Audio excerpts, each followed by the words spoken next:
सभी को नमस्कार।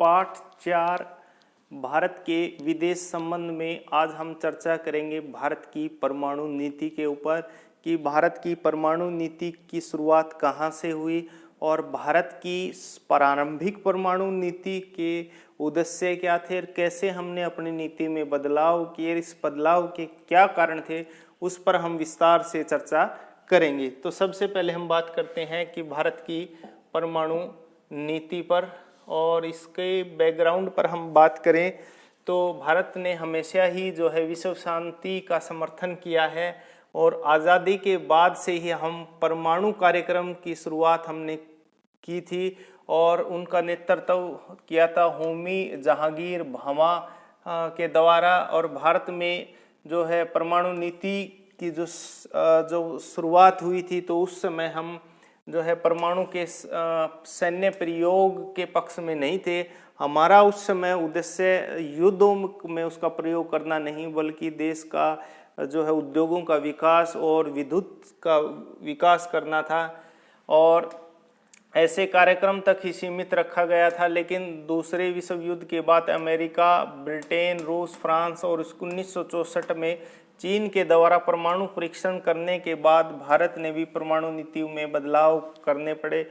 अर्थात आप जानते हैं कि परमाणु बम का सर्वप्रथम प्रयोग अमेरिका ने जापान पर जो है 6 अगस्त 1945 को किया और दूसरा 9 अगस्त 1945 को किया था। और उसके बाद परमाणु की ताकत का जो है विश्व ने अंदाज़ा लगाया और नया हथियार विश्व के सामने आया तो विश्व के विभिन्न देशों ने उस हथियार को बनाने के प्रयास किया और धीरे धीरे 1964 तक आकर ब्रिटेन, फ्रांस, अमेरिका और जो है विभिन्न देशों के पास 1964 में चीन के पास भी परमाणु हथियार थे। तो भारत को भी क्षेत्रीय अखंडता की सुरक्षा के लिए आवश्यकता महसूस हुई और सर्वप्रथम प्रयोग किया गया 1974 में। उस समय की प्रधानमंत्री इंदिरा गांधी जी के द्वारा उनके शासनकाल में प्रयोग किया गया 18 मई 1974 में और ये किया गया पोखरण में जो कि राजस्थान में है।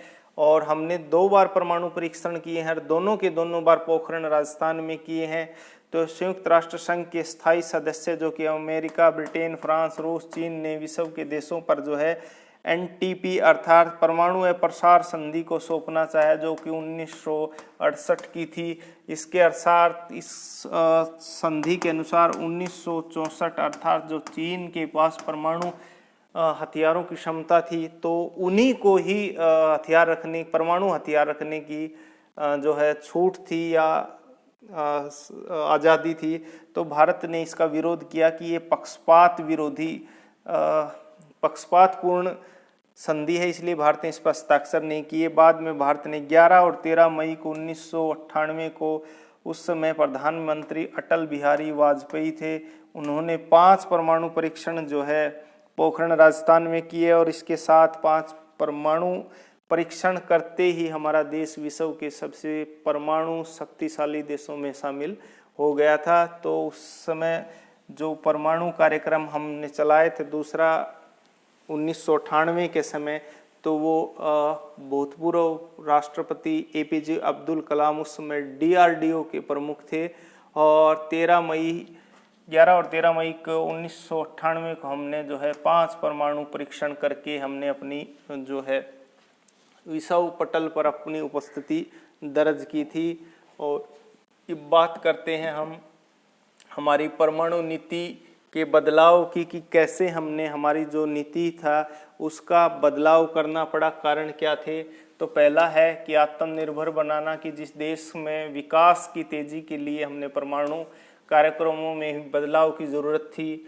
दूसरा है कि वर्तमान में भारत में 2 पड़ोसी देश चीन और पाकिस्तान के पास भी परमाणु हथियार हैं तो हमें अपनी आत्मरक्षा के लिए भी जो है परमाणु संपन्न होना अति आवश्यक है ताकि भविष्य में कोई किसी प्रकार का परमाणु प्रयोग नहीं करे। और भारत पहले प्रयोग की नीति नहीं की पर जो है अटल है, अर्थात भारत कभी भी पहले जो है परमाणु हथियारों का प्रयोग पहले नहीं करेगा, अगर उस पे परमाणु हथियारों का प्रयोग होता है तो पीछे भी नहीं हटेगा। तो संयुक्त राष्ट्र संघ के 5 स्थायी सदस्य जो है विश्व के देशों के साथ भेदभाव वाली नीति अर्थात एनटीपी को जो है लागू करना चाह रहे थे, जिसके अनुसार केवल जो है 5 स्थायी देशों को ही परमाणु हथियार रखने का अधिकार था और भारत ने इस पर हस्ताक्षर नहीं किए। भारत ने प्रतिष्ठा और आत्मसम्मान के लिए भी परमाणु कार्यक्रम जारी रखा, भारत को अन्य शक्तिशाली राष्ट्रों की तरह ताकि सम्मान मिल सके। राष्ट्र का 1962 चीन के साथ, 1965 में पाकिस्तान के साथ पहला, 1971 में पाकिस्तान के दूसरा और 1999 में पाकिस्तान के साथ तीसरा युद्ध का कटु अनुभव हमारे साथ में थे। तो हमने परमाणु कार्यक्रम में बदलाव करना हमारे लिए अत्यंत जरूरी था। बात करते हैं कि भारत में परमाणु रिएक्टर के मामले में तीसरा स्थान है। तो भारतीय परमाणु ऊर्जा कार्यक्रम को अपनाना जो है 2024 तक 14.6 जो है हजार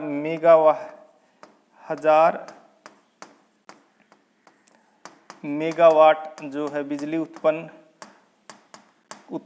उत्पादित करने का हमारा लक्ष्य है। साथ ही जो है 21 परमाणु रिएक्टर के लिए और भी हम प्रयास करें, जिसमें 7000 मेगावाट बिजली उत्पादन वर्तमान में होता है। हम इसको जो है 1932 तक इसको बढ़ा करके 63 गीगावाट बिजली उत्पादन करने का हमारा लक्ष्य है। और ये कुछ हमारे महत्वपूर्ण परमाणु हथियार हैं जो विश्व स्तरीय हथियार हैं। जहां तक हम अग्नि 1, 2, 3 की बात है, जहां हमने इसकी शुरुआत 2000 किलोमीटर से शुरुआत करके 10,000 तक, अग्नि 5 में हम 10,000 किलोमीटर तक हम इसकी मारक क्षमता ले गए हैं। अग्नि जो है जमीन से लेकर के जमीन और जमीन से हवा में मार करने वाली भारत की महत्वपूर्ण मिसाइल सिस्टम है। और ब्रह्मोस जो है हवा से हवा में मार करने वाली महत्वपूर्ण मिसाइल है। और साथ में आकाश जो है ज़मीन से आसमान में और जो है आसमान से आसमान में मार करने वाली महत्वपूर्ण जो है मिसाइल है। तो आज हम भारत के परमाणु कार्यक्रम पर इतना ही चर्चा करेंगे। अगर कुछ आपको समझ नहीं आया तो आप कमेंट बॉक्स में कमेंट कर सकते हैं। Thank you. जय हिंद, जय भारत।